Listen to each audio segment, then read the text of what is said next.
What's good, everybody? Welcome to Bowler's Paradise. My name is Ben. I'm a USBC Silver Certified Coach, and today we are going to build an arsenal for Reno, but only using Storm equipment. Before we get started, go ahead and hit that subscribe button. We will be doing 2 more of these, one for Motive and another for the Brands of Brunswick, so be sure to hit that notification bell so you don't miss out. First up, let's start with some simple stuff. For those that don't know, Storm Products is a family of companies including obviously Storm, as well as Roto Grip and 900 Global. Most of their equipment is designed and manufactured in their Utah plants, so as you can imagine, they share a lot of technology as well as research. Second simple thing, USBC runs an open championship each year that approximately 10,000 teams compete on some of the most challenging oil conditions of their bowling year, where shot making and collaborative team play is key. And lastly, it's generally pretty easy to get away with flying with 6 bowling balls, so each of the arsenals we discuss will include that many pieces of equipment. So given that we have a limited arsenal and challenging conditions, choosing the right equipment can be tough.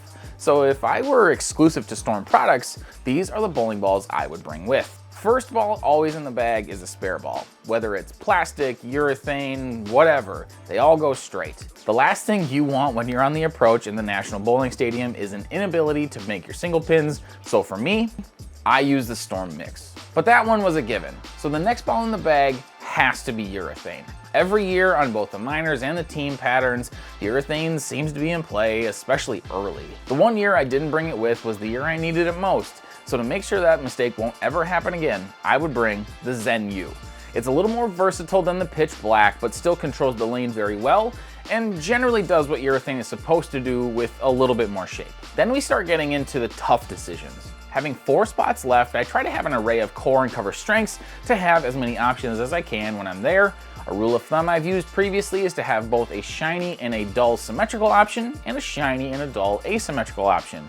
It's not a perfect science, but it gets just about everyone close if they can see the lane the right way. So going to the most performance, my dull asymmetric choice is the Roto Grip Gem. I wanted to pick the DNA, but it's so new and I see it having so much more pop down lane than the Gem. I went with the one I knew would work. At last year's event, the Gem gave me the best look out of anything when playing the outside part of the lane, and I would expect more of that this year. It's supposed to be slow transitioning though, so don't be afraid to put some surface on it and focus on controlling the pocket early. Jumping to the shiny Asym, this was definitely the hardest to pick. I've loved the Eternity from 900 Global and the Infinite Physics from Storm, but the Exotic Gem from Roto Grip just makes the shape I feel is made for nationals. It's clean enough to clear the fronts, but doesn't run sideways at the end of the pattern. Rather, the strong core gets it to go more forward and really keeps the pocket in play rather than trying to run the 8-pin over. With 2 more to go, we move on to our dull symmetrical option. Although there are many possible choices, to me the obvious winner is the TNT from Roto Grip. This ball is a combination of what works really well in the original Idol, the Idol Helios, and the 900 Global Reality. It takes surface adjustments really well, is controllable in the mid lane, but is still responsive to hand position changes. If I need to get to the pocket, the TNT can get me there from just about any arrow, as long as I am doing the right thing. And lastly, the one for when the lanes get toasty, the Symmetrical Pearl. Since the USBC ban, Storm Products has released a ton of symmetrical pearls, so it was tough to narrow it down. Most of everything I chose to this point is about controlling the pocket, so I wanted to get a more angular option, which knocked out the Phase 5 and the Fate. I wanted a lower RG option, which knocked out the High Roads, which left me with the Zen, the Idol Cosmos, the Hyped Pearl, and finally the one I chose, the IQ Tour Ruby. It's just too much like the original gold ball to not bring it. It floats through the friction like a butterfly and hits pins like Muhammad Ali. And that rounds out my Storm Products Nationals arsenal.